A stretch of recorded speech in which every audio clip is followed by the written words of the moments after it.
Good day, future employer. Thank you for giving me this opportunity to introduce myself. My name is Paula Bianca Malcampo. I am 31 years old and I am currently living here in Davao City, Philippines. I am single and a graduate of hotel and restaurant management. And I have work experience as a nanny in Saudi Arabia for 5 years in one employer.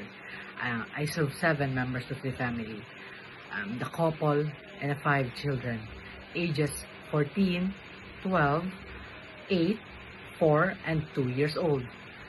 My main duty as a nanny is to keep them clean, organizing their stuffs, preparing their meals, feeding them, playing with them, and of course sending and picking them up in school.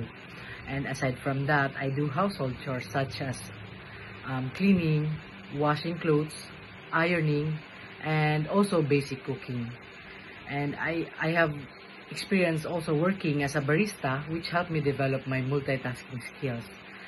And as my personality, I do believe I am honest, hardworking, and reliable person, and I can work under pressure.